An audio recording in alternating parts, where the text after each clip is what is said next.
Judges chapter 19. In those days Israel had no king. Now a Levite who lived in a remote area in the hill country of Ephraim took a concubine from Bethlehem in Judah. But she was unfaithful to him. She left him and went back to her parents' home in Bethlehem, Judah. After she had been there for 4 months, her husband went to persuade her to return. He had with him his servant and 2 donkeys. She took him into her parents' home, and when her father saw him, he gladly welcomed him. His father-in-law, the woman's father, prevailed on him to stay. So he remained with him 3 days, eating and drinking and sleeping there. On the 4th day, they got up early, and he prepared to leave. But the woman's father said to his son-in-law, "Refresh yourself with something to eat. Then you can go." So the 2 of them sat down to eat and drink together. Afterwards the woman's father said, "Please stay tonight and enjoy yourself." And when the man got up to go, his father-in-law persuaded him, so he stayed there that night. On the morning of the 5th day, when he rose to go, the woman's father said, "Refresh yourself. Wait till afternoon." So the 2 of them ate together. Then when the man with his concubine and his servant got up to leave, his father-in-law, the woman's father, said, "Now look, it's almost evening. Spend the night here. The day is nearly over. Stay and enjoy yourself. Early tomorrow morning you can get up and be on your way home." But, unwilling to stay another night, the man left and went towards Jebus, that is, Jerusalem, with his 2 saddled donkeys and his concubine. When they were near Jebus and the day was almost gone, the servant said to his master, "Come, let's stop at this city of the Jebusites and spend the night." His master replied, "No, we won't go into any city whose people are not Israelites. We will go on to Gibeah." He added, "Come, let's try to reach Gibeah or Ramah and spend the night in one of those places." So they went on, and the sun set as they neared Gibeah in Benjamin. There they stopped to spend the night. They went and sat in the city square, but no one took them in for the night. That evening, an old man from the hill country of Ephraim, who was living in Gibeah, the inhabitants of the place were Benjaminites, came in from his work in the fields. When he looked and saw the traveller in the city square, the old man asked, "Where are you going? Where did you come from?" He answered, "We are on our way from Bethlehem in Judah to a remote area in the hill country of Ephraim, where I live.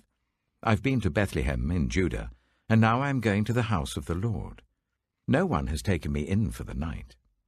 We have both straw and fodder for our donkeys, and bread and wine for ourselves, your servants, me, the woman, and the young man with us. We don't need anything." "You are welcome at my house," the old man said. "Let me supply whatever you need. Only don't spend the night in the square." So he took him into his house and fed his donkeys. After they had washed their feet, they had something to eat and drink. While they were enjoying themselves, some of the wicked men of the city surrounded the house. Pounding on the door, they shouted to the old man who owned the house, "Bring out the man who came to your house so we can have sex with him." The owner of the house went outside and said to them, "No, my friends, don't be so vile. Since this man is my guest, don't do this outrageous thing. Look, here is my virgin daughter and his concubine. I will bring them out to you now, and you can use them and do to them whatever you wish. But as for this man, don't do such an outrageous thing." But the men would not listen to him. So the man took his concubine and sent her outside to them.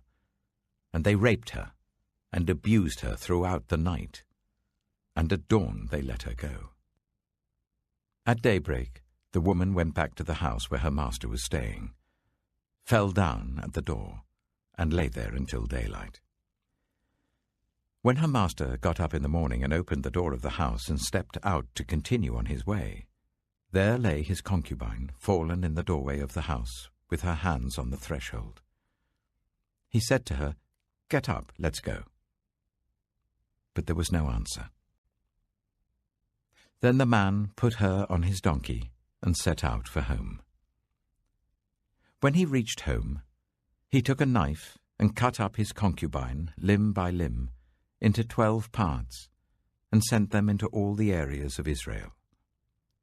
Everyone who saw it was saying to one another, "Such a thing has never been seen or done, not since the day the Israelites came up out of Egypt." Just imagine. We must do something. So speak up.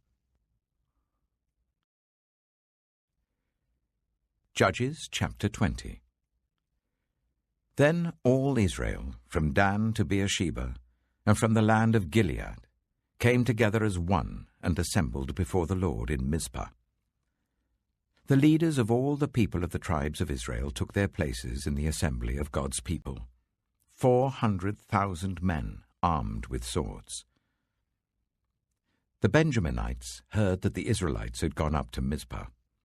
Then the Israelites said, "Tell us how this awful thing happened."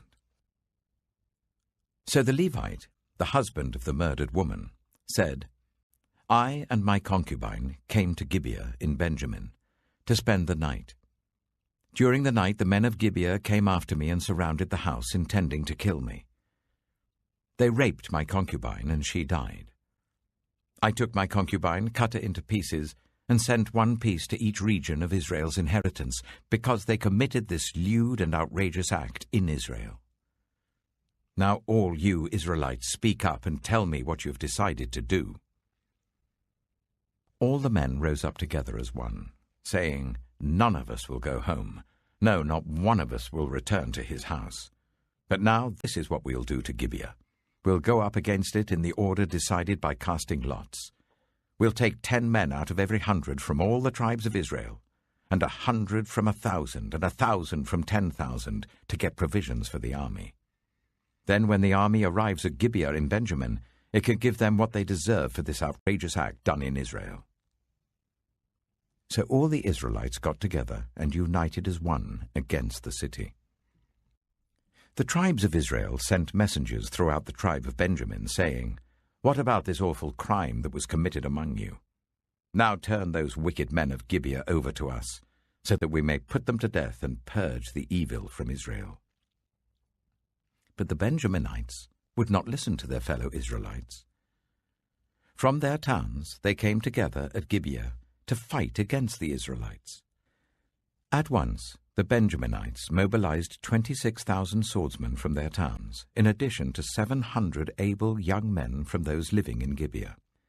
Among all these soldiers there were 700 select troops who were left-handed, each of whom could sling a stone at a hare and not miss.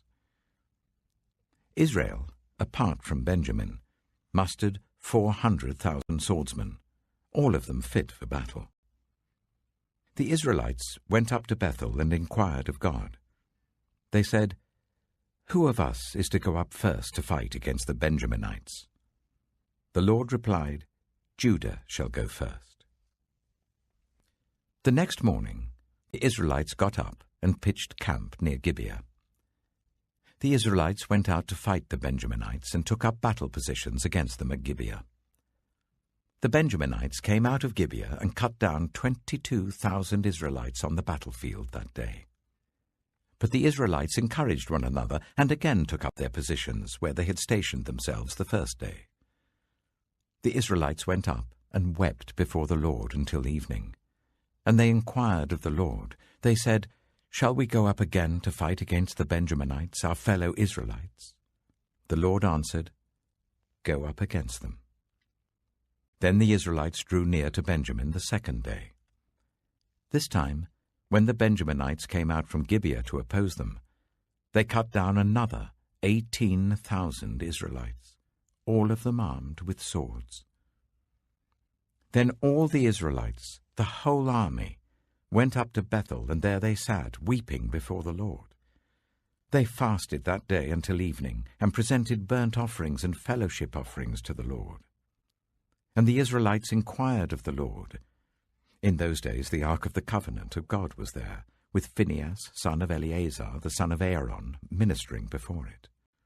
They asked, Shall we go up again to fight against the Benjaminites, our fellow Israelites, or not?" The Lord responded, "Go, for tomorrow I will give them into your hands." Then Israel set an ambush around Gibeah. They went up against the Benjaminites on the third day, and took up positions against Gibeah as they had done before. The Benjaminites came out to meet them, and were drawn away from the city.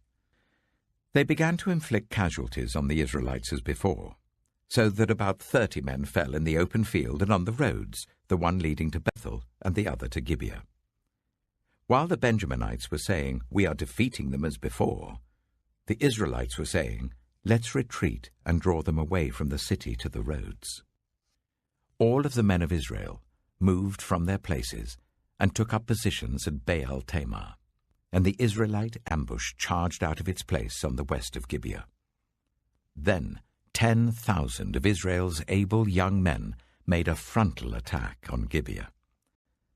The fighting was so heavy that the Benjaminites did not realize how near disaster was. The Lord defeated Benjamin before Israel, and on that day the Israelites struck down 25,100 Benjaminites, all armed with swords. Then the Benjaminites saw that they were beaten. Now the men of Israel had given way before Benjamin, because they relied on the ambush they had set near Gibeah. Those who had been in ambush made a sudden dash into Gibeah, spread out and put the whole city to the sword. The Israelites had arranged with the ambush so that they should send up a great cloud of smoke from the city, and then the Israelites would counterattack. The Benjaminites had begun to inflict casualties on the Israelites, about 30, and they said, "We are defeating them as in the first battle." But when the column of smoke began to rise from the city, the Benjaminites turned and saw the whole city going up in smoke. Then the Israelites counterattacked, and the Benjaminites were terrified because they realized that disaster had come on them. So they fled before the Israelites in the direction of the wilderness, but they could not escape the battle. And the Israelites who came out of the towns cut them down there. They surrounded the Benjaminites, chased them, and easily overran them in the vicinity of Gibeah on the east. 18,000 Benjaminites fell, all of them valiant fighters. As they turned and fled towards the wilderness to the rock of Rimmon, the Israelites cut down 5,000 men along the roads. They kept pressing after the Benjaminites as far as Gidom, and struck down 2,000 more. On that day, 25,000 Benjaminite swordsmen fell, all of them valiant fighters. But 600 of them turned and fled into the wilderness to the rock of Rimmon, where they stayed for 4 months. The men of Israel went back to Benjamin and put all the towns to the sword, including the animals and everything else they found. All the towns they came across they set on fire. Luke chapter 21. As Jesus looked up, he saw the rich putting their gifts into the temple treasury. He also saw a poor widow put in 2 very small copper coins. "Truly I tell you," he said, "this poor widow has put in more than all the others. All these people gave their gifts out of their wealth, but she, out of her poverty, put in all she had to live on." Some of his disciples were remarking about how the temple was adorned with beautiful stones and with gifts dedicated to God. But Jesus said, "As for what you see here, the time will come when not one stone will be left on another. Every one of them will be thrown down." "Teacher," they asked, "when will these things happen, and what will be the sign that they are about to take place?" He replied, "Watch out that you are not deceived. For many will come in my name, claiming, 'I am he,' and 'the time is near.' Do not follow them. When you hear of wars and uprisings, do not be frightened. These things must happen first, but the end will not come right away." Then he said to them, Nation will rise against nation, and kingdom against kingdom. There will be great earthquakes, famines, and pestilences in various places, and fearful events and great signs from heaven. But before all this, they will seize you and persecute you. They will hand you over to synagogues and put you in prison, and you will be brought before kings and governors, and all on account of my name. And so you will bear testimony to me. But make up your mind not to worry beforehand how you will defend yourselves. For I will give you words and wisdom that none of your adversaries will be able to resist or contradict. You will be betrayed even by parents, brothers and sisters, relatives and friends, and they will put some of you to death. Everyone will hate you because of me, but not a hair of your head will perish. Stand firm, and you will win life. When you see Jerusalem being surrounded by armies, you will know that its desolation is near. Then let those who are in Judea flee to the mountains. Let those in the city get out, and let those in the country not enter the city. For this is the time of punishment, in fulfillment of all that has been written. How dreadful it will be in those days for pregnant women and nursing mothers. There will be great distress in the land, and wrath against this people. They will fall by the sword, and will be taken as prisoners to all the nations. Jerusalem will be trampled on by the Gentiles, until the times of the Gentiles are fulfilled. There will be signs in the sun, moon, and stars. On the earth, nations will be in anguish and perplexity at the roaring and tossing of the sea. People will faint from terror, apprehensive of what is coming on the world, for the heavenly bodies will be shaken. At that time, they will see the Son of Man coming in a cloud with power and great glory. When these things begin to take place, stand up and lift up your heads, because your redemption is drawing near. He told them this parable. Look at the fig tree and all the trees. When they sprout leaves, you can see for yourselves and know that summer is near. Even so, when you see these things happening, you know that the kingdom of God is near. Truly I tell you, this generation will certainly not pass away until all these things have happened. Heaven and earth will pass away, but my words will never pass away. Be careful, or your hearts will be weighed down with carousing, drunkenness, and the anxieties of life, and that day will close on you suddenly like a trap. For it will come on all those who live on the face of the whole earth. Be always on the watch, and pray that you may be able to escape all that is about to happen, and that you may be able to stand before the Son of Man. Each day Jesus was teaching at the temple, and each evening he went out to spend the night on the hill called the Mount of Olives, and all the people came early in the morning to hear him at the temple. Psalm 91. Whoever dwells in the shelter of the Most High will rest in the shadow of the Almighty. I will say of the Lord, He is my refuge and my fortress, my God, in whom I trust. Surely he will save you from the fowler's snare and from the deadly pestilence. He will cover you with his feathers, and under his wings you will find refuge. His faithfulness will be your shield and rampart. You will not fear the terror of the night, nor the arrow that flies by day, nor the pestilence that stalks in the darkness, nor the plague that destroys at midday. 1,000 may fall at your side, 10,000 at your right hand, but it will not come near you. You will only observe with your eyes and see the punishment of the wicked. If you say, "The Lord is my refuge," and you make the Most High your dwelling, no harm will overtake you, no disaster will come near your tent. For he will command his angels concerning you, to guard you in all your ways. They will lift you up in their hands, so that you will not strike your foot against a stone. You will tread on the lion and the cobra. You will trample the great lion and the serpent. Because he loves me, says the Lord, I will rescue him. I will protect him, for he acknowledges my name. He will call on me, and I will answer him. I will be with him in trouble. I will deliver him and honor him. With long life I will satisfy him and show him my salvation. Proverbs chapter 29. Whoever remains stiff-necked after many rebukes will suddenly be destroyed without remedy.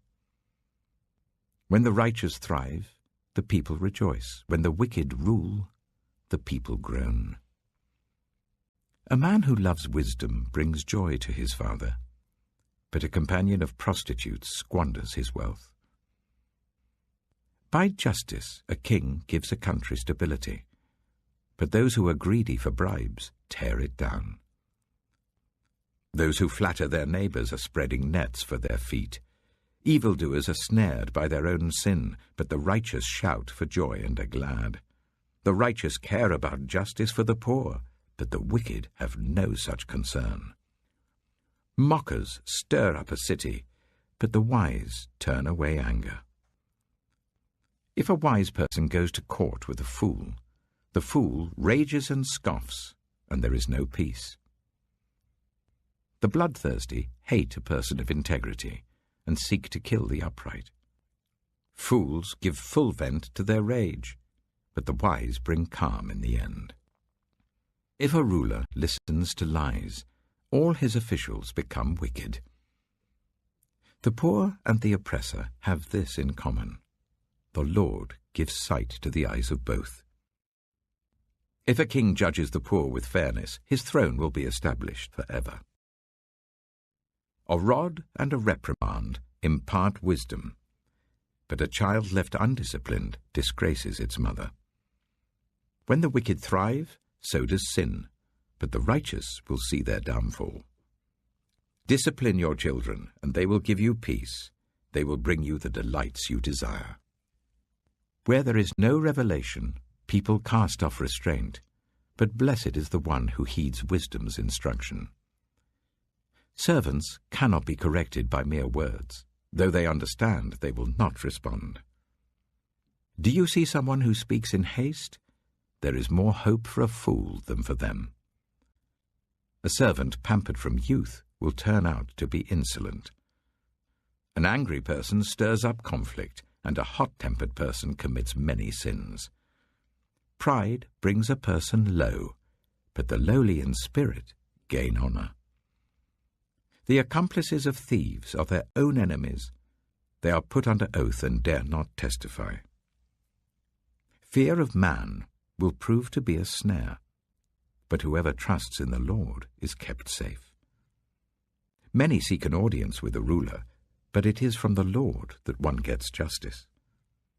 The righteous detest the dishonest.